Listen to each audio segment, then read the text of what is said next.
नमस्कार जी, कैसे हैं आप सब? स्वागत है आप सबका मेरे नए ब्लॉग में। उम्मीद करती हूँ आप एकदम बढ़िया होंगे और खुश होंगे। आज जो कहानी मैं आपको सुनाने जा रही हूँ, उसका नाम है अब सब तुम्हारे हाथ है।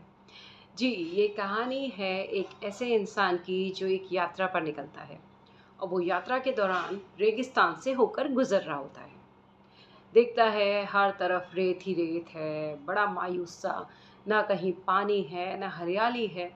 उसके मन में ना ये बातें बड़ी चुभ रही होती हैं।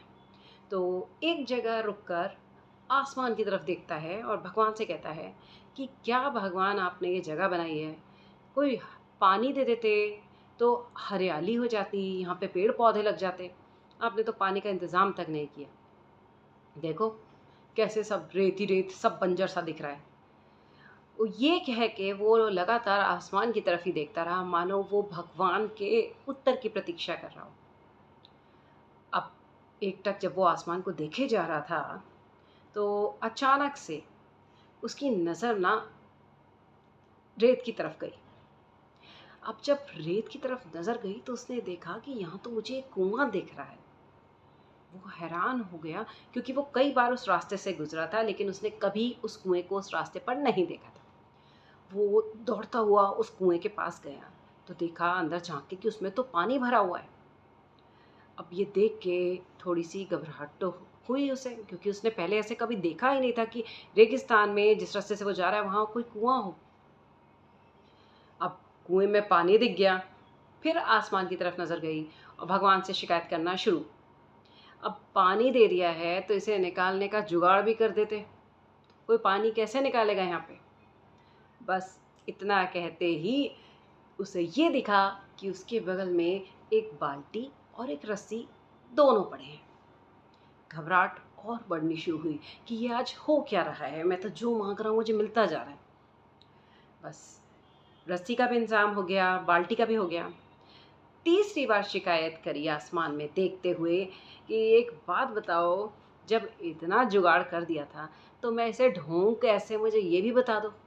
अरे उसका तो इंतज़ाम कर देते भगवान। तभी उसे महसूस हुआ कि उसके पीछे कोई है जो उसे पीठ पर हल्के से छू रहा है। उसने आश्चर्यचकित होते हुए एकदम से पीछे मुड़ते हुए देखा, क्योंकि वो अकेला था, उसके साथ कोई नहीं था। तो जब उसे महसूस हुआ कि मेरे पीछे कोई है, वो डर के मारे एकदम से पीछे मुड़ा। देखता है कि एक ऊँट है जो अपना मुँह उसकी पीठ पे टच करवा रहा था। अब वो तो और हैरान हो गया कि मैंने भगवान से शिकायत करी कि भगवान ने पानी नहीं दिया, पानी होता तो यहाँ हरियाली होती। भगवान ने पानी का इंतज़ाम कर दिया। उसे निकालने का जुगाड़ नहीं था, उसे निकालने के लिए भी बाल्टी रस्सी मिल गई। अब मैंने बोला कि इसे ढूँढ कैसे, तो मेरे पास ऊँट भी आ गया। भई ये सब देखने की देर थी कि अब उसके मन में ख़्याल आने लगा, कहीं ऐसा ना हो कि रेगिस्तान को बसाने के चक्कर में मैं यहाँ फँस जाऊँ। उसने तेज़ी से अपने कदम आगे बढ़ाने शुरू कर दिए। जैसे-जैसे वो कदम आगे बढ़ा रहा था ना, कहीं से एक कागज़ उड़ता-उड़ता आया और उसके मुँह पर चिपक गया। उसने एकदम से उस कागज़ को हटाया और पढ़ने लगा कि उसमें क्या लिखा है। उस कागज़ में लिखा था, मैंने तुम्हारे मन मुताबिक तुम्हें पानी दिया, पानी निकालने का प्रबंध भी मैंने किया। तुम्हें पानी इधर से उधर पहुँचाने का भी मैंने जुगाड़ कर दिया। अब तुम यहाँ हरियाली लाओ। ये पढ़ते ही तो जैसे उसके पैरों से ज़मीन खिसक गई। अब तो उसे यकीन हो गया कि अब मैं फँसने वाला हूँ। उसने ना आओ देखा ना ताओ और दौड़ता-दौड़ता जल्दी, जितनी जल्दी वो रेगिस्तान पार कर सकता था वो कर गया। हमारे साथ भी ऐसा होता है। हम जब कोई हमारा काम मन मुताबिक नहीं होता है ना, तो हम क्या करते हैं पता है? हम ना दूसरों पे दोष मढ़ना शुरू कर देते हैं।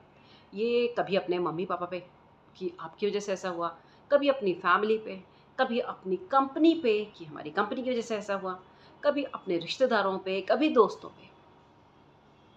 और दोष मढ़ने के चक्कर में हम ये भूल जाते हैं कि एक इंसान होने के नाते हमारे अंदर वो काबिलियत है कि हम अपने सपनों को खुद साकार कर पाएँ। ठीक उसी इंसान की तरह जिसने सारे दोष भगवान पर मढ़े और जब भगवान ने सारी सुविधाएँ दे दी, तब भी वो रेगिस्तान को हरा-भरा नहीं बनवा पाया।